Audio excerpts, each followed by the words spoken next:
Big boss का कहते थे गलत जगह है, मैं यहाँ कभी नहीं जाऊंगा, लेकिन वो अब बिग बॉस में जो है जाने वाले हैं, चले गए हैं, क्या कहना चाहती हो? देखिए, वो बिग बॉस में चले गए हैं, मैंने उनका वीडियो देखा था, लेकिन मैं एक बात बोलूंगी, बिग बॉस पहले एक फैमिली शो था जिसको परिवार के साथ में बैठ करके देखा जाता था, लेकिन धीरे धीरे धीरे धीरे उसमें बहुत सारी चीजें ऐसी हो गई जिसको आप परिवार के साथ में नहीं देख सकते थे। लेकिन अगर हम किसी चीज गलत चीज का विरोध करते हैं तो कभी कभी ऐसा होता है हम दूर बैठ करके विरोध करते हैं। अब हम उसके अंदर जाकर ही, हो सकता है कोई अपनी राय दे दे और न जाने बिग बॉस भी माने, बिग बॉस की टीम भी इस चीज को माने कि भाई कोई अच्छी राय है, कि हम फैमिली वाले लोग पहले देखते थे, आजकल नहीं देखते, हम व्यूअर्स हैं, है ना, और अब ये शो आपका पारिवारिक नहीं रहा तो इसमें कुछ चीजें सुधार होनी चाहिए। अगर हम किसी चीज का विरोध करते हैं और उसमें हम जा रहे हैं तो हम एक वहां पे अच्छा मैसेज दे के आए। अनिरुद्धाचार्य जी से मेरा यही कहना है कि एक ऐसा संदेश अच्छा सा दे करके आए, जैसे कि आप कभी कभी देते हैं टीवी पे बैठ करके, कभी कभी चीजें उनकी बड़ी अच्छी होती है, तो ऐसा कोई अच्छा संदेश दे करके आए। लेकिन पूनम जी, बिग बॉस है, बिगड़े लोगों का वहाँ घर है। वो देखिए, जो बीच में चीजें हुई हैं वो बहुत सारी कंट्रोवर्सी में हुई हैं, लेकिन जब पहले बिग बॉस आता था, हम लोग भी देखते थे, ऐसा नहीं है, तो पहले बिल्कुल ठीक आता था, लेकिन अब वो परिवार के साथ में देखने वाला शो नहीं रहा। अब कितना सुधार उसमें होता है कि इस तरीके के लोग भी जा रहे हैं, और क्या उसमें सुधार वो लोग करते हैं ये देखना बाकी है ना। लेकिन ये बात सच है कि वो बीच में फैमिली वाला शो नहीं रहा था। बिग बॉस में झगड़े होते हैं, एक दूसरे जो सदस्य होते हैं उसमें घर में, इसका पर्पज क्या है? देखिए, झगड़ों की भी एक सीमा होती है, झगड़ों की भी एक लिमिट हो गए है कि आप झगड़ा किस बात पे कर रहे हैं, किस मुद्दे पे कर रहे हैं, आप अपने अधिकार के लिए, आप अपने हित के लिए कर रहे हैं, तो इस चीज से कंट्रोवर्सी होती है, लोग उसको देखते हैं, नया नया मुद्दा लोगों को चाहिए, देश को नया नया मुद्दा जनता को चाहिए कि भाई आज इनका अलग झगड़ा हो रहा है, आज इनका अलग बात पे हो रहा है, आज नई टीम का झगड़ा हो रहा है, कल दूसरी टीम का झगड़ा होगा, परसों दूसरी टीम का झगड़ा होगा, उनकी टीआरपी बढ़ेगी, तो वो इसी चीज का तो शो है कि आप उसको देखें, कंट्रोवर्सी में वो मामला पूरा रहे, तो वही वो कंटिन्यू करते हैं। लेकिन पहले जो होता था बिग बॉस, आज से जो है 5-6 साल पहले जो देखा जाता था, वो बड़ा अच्छा था, बड़ा सभ्य वाला था, पारिवारिक, लोगों की भाषा शैली भी, लड़ाई होते सोते भी भाषा शैली का लोग बड़ा ध्यान रखते थे। लेकिन अभी जो देख रहे हैं हम पिछले 5 साल से, वो इस तरीके की चीजें नहीं है जो 5-6 साल से देख रहे हैं। समाज में क्या फायदा है बिग बॉस का, क्या लगता है? देखिए, समाज में जो फायदा होगा, समाज में ऐसी चीजों का फायदा जब होगा ना, जब आप कुछ अच्छी बात बताएं। आप अच्छी बात उसमें कुछ बता ही नहीं रहे हैं, आप पैसों का लालच दे रहे हैं, आप सब चीजें करा रहे हैं। लेकिन मैं ये बोलूंगी कि बिग बॉस तो नहीं कहता कि आप अपनी लैंग्वेज को खराब करें, आप उसमें जो है अपनी लैंग्वेज गंदी करें एक दूसरे के प्रति, ये बात तो बिग बॉस नहीं कहता। लेकिन उन पे अंकुश लगाने चाहिए बिग बॉस के द्वारा, जिससे कि हम फैमिली वाले लोग भी फिर से देखने लग जाए। आप देखिएगा, जो पिछली बार बिग बॉस हुआ था उसकी टीआरपी आप चेक कीजिएगा, और जो अब की बार बिग बॉस गया लास्ट जो गया ये, इसकी टीआरपी देखिएगा, पहले से इसकी टीआरपी बहुत डाउन है। लेकिन बिग बॉस में जो लोग जाते हैं वो विवादित होते हैं या फिर जो गलत चीजें जो बोलते हैं या करते हैं? नहीं, ऐसा बिल्कुल भी नहीं है। जो बिग बॉस में लोग जाते थे, जितना मुझे पता है पहले वाला, अब तो मैं नहीं देखती हूँ जब से ये उल्टा सीधा होने लगा ज्यादा बातें, जो बिग बॉस में वो लोग जाते थे जो कंट्रोवर्सी में लोग ज्यादा होते थे, या तो जो समाज के लिए कोई अच्छा काम कर रहे हैं। एक वो थी महिला थी एक बिहार की, जिनके ऊपर गुलाबी गैंग पिक्चर बनी है, वो भी गई थी, लेकिन उसमें वो विनर नहीं रही है। तो ऐसे बहुत अच्छे अच्छे लोग भी बिग बॉस में गए हैं, बड़े अच्छे अच्छे लोग बिग बॉस में भी हैं।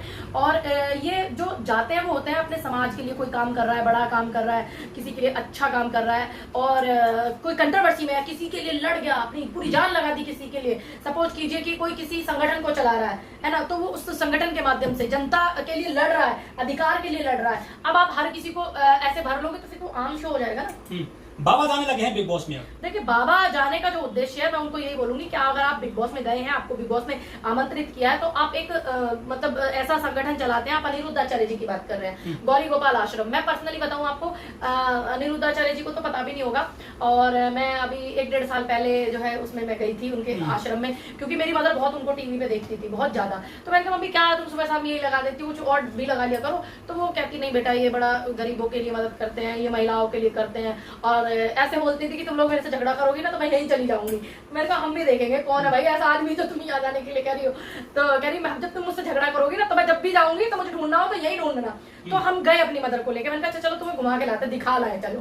तो हम चुप मतलब गए, लेकिन हमने देखा वहाँ पे 4-5 मंजिल तक जो है बना हुआ था, और बुजुर्ग जो महिलाएं काम करने में असमर्थ थी, वो बेचारी सिर्फ अपना अच्छे से नहा ले वही बहुत था, तो उनकी सेवाएं वहाँ होती थी। ऐसा नहीं है नहीं होती थी, इस बात में कोई झूठ नहीं बोल रहे हैं अनिरुद्धाचार्य जी। वहाँ पे भंडारा भी बनता है, वहाँ पे भंडारा प्रसाद भी लोगों को खिलाया जाता है। हमने भी प्रसाद खाया था। पहले इधर आश्रम था उनका, उसके जस्ट सामने वो लोग जब आश्रम बना रहे थे, अब दोनों बन गए। बहुत सारी महिलाएं बुजुर्ग जो काम करने में असमर्थ हैं, और बहुत सारे लोग प्रेरणा लेकर के उनकी बातें सुन करके उनके। लेकिन मैं एक चीज और बोलूंगी उनको कि जब आप कोई चीज वीडियो वगैरह करते हैं अनुरुद्धाचार्य जी, आप जो है कुछ चीजें जो है लोगों की पर्सनल भी रख लीजिए, क्योंकि बहुत सारी वीडियो में लोग अपने घर की ऐसी परिस्थितियां, बेटियों की ऐसी परिस्थितियां हो जाती है कि वो सब सार्वजनिक आप लोग कर देते हैं, जो नहीं करनी चाहिए। पूनम पंडित अभी तक कितने आश्रम में चली गई है, कितने बाबाओं के पास चली गई है अभी तक? मैं बहुत ज्यादा गई हूँ और मेरी इतनी उम्र नहीं है, मैं जितने आश्रम में, जितने बाबाओं के पास, संतों के पास, साधुओं के पास, शंकराचार्य, क्योंकि मुझे अच्छा लगता है अपने धर्म का जो मेरा झंडा लेकर के चल रहे हैं, जो प्रचार प्रसार धर्म का, सनातन धर्म का कर रहे हैं, मुझे उनको जानना अच्छा लगता है। और कभी कभी ऐसा होता है मैं फोटो डाल देती हूँ, कभी कभी कितने आश्रम तो ऐसे जहाँ के मैं फोटो भी नहीं डालती, लेकिन हमें अपने लोगों को और जानना चाहिए, गंभीरता से लेना चाहिए। इतने आश्रम, इतने बहुत सारी चीजें ऐसी हैं जहाँ पे एक दो चीजें मुझे गलत लगती है, फिर मैं वहां कभी जाती नहीं हूँ, और जहाँ नहीं लगती गलत तो मैं वहां कंटिन्यू रखती हूँ। मुझे अच्छा लगता है, थोड़ी बहुत देर बैठी आए गरीबों में बैठ के और प्रसाद बना लिया, झाड़ू लगा दिया आश्रम में, पोछा लगा दिया, बर्तन धो दिए, तो ये सब चीजें मैं घर में करते हैं काम आप? हाँ जी करती हूँ कभी कभी। लोग कहते हैं कि ये महिला घर में जो है नौकरानी पे काम कराती है, आश्रम में जाकर के जो सारा काम करती है वहाँ। देखिए आप मेरी बात सुनिए, आज तक मेरे घर पे नौकरानी नहीं रही है।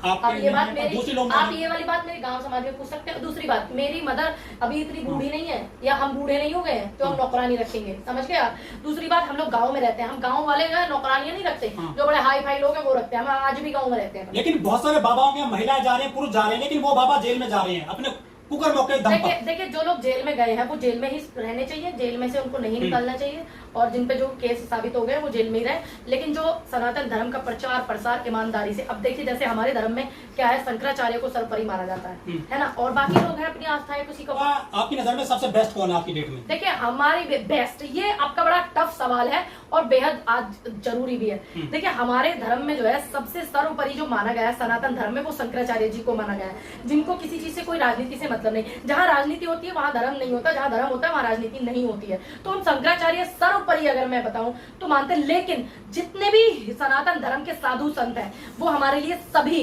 जो सही नेतृत्व देकर, सही दिशा देकर के धर्म का अच्छा काम कर रहे हैं, वो सभी हमारे लिए सर्वोपरि है। एक शंकराचार्य को मंदिर के उद्घाटन में नहीं बुलाया तो उसके लोग बुराई कर रहे हैं। देखिए मंदिर के उद्घाटन में उनको बुलाया था जिनकी आप बात कर रहे हैं, अभी मुक्तेश्वरानंद जी हमारे, हम वहाँ पे जाते हैं और बहुत ज्यादा अच्छे से, मतलब हम लोगों का उनके आश्रम से लगाव है, जुड़ाव है उनकी बातों से, और हमें पर्सनली जानते भी हैं वो। तो वहाँ उनको इन्विटेशन आया था, लेकिन एक शंकराचार्य किसी के सामने क्यों झुकेगा? धर्म कभी झुकता नहीं है। उन्होंने कहा कि अभी मंदिर अधूरा है, अभी इसको पूर्ण करो, इतनी जल्दी मत करो, ठीक। और वहां पे चीजें भी मिली देखने को इस तरीके की कि वहां पे जो है जल्दी से वो छत टपकने लगी। तो इन्हीं सब चीजों का, कोई धर्म के मामले में या कोई मंदिर के विरोध में नहीं है।